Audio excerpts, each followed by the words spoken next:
ایک عالم دین نے اللہ کے علم کے بارے میں بڑی اچھی بات کہی. انہوں نے لکھا ہے کتنا خوبصورت جملہ ہے کہ علم ما کان، کہ اللہ تبارک و تعالی وہ سب کچھ جانتا ہے جو ہو چکا ہے، جو ہو چکا گزشتہ زمانے میں جو کچھ ہو چکا ہے، آج سے پہلے جو کچھ ہو چکا ہے، اللہ تعالیٰ اس سب کو جانتا ہے.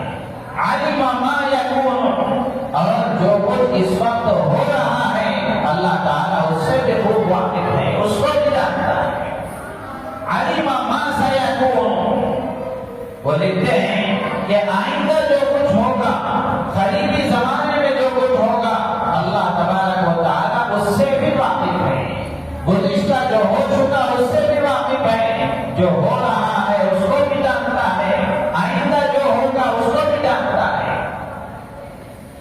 آگے لکھتے ہیں علم ما لم یکن، اور اللہ تعالیٰ ان چیزوں کو بھی جانتا ہے جو اب تک وجود میں نہیں آئی ہیں، جو نہیں ہوئی ہے، اللہ تعالیٰ ان سے بھی واقف ہے. اسی طرح علم لو کان کیف کان یکون، وہ لکھتے ہیں کہ اللہ تبارک و تعالیٰ جانتا ہے کہ جو چیز اب تک وجود میں نہیں آئی، اگر وہ وجود میں آتی تو کس حالت میں ہوتی، کیا ہوتا، اللہ اس سے بھی واقف ہے.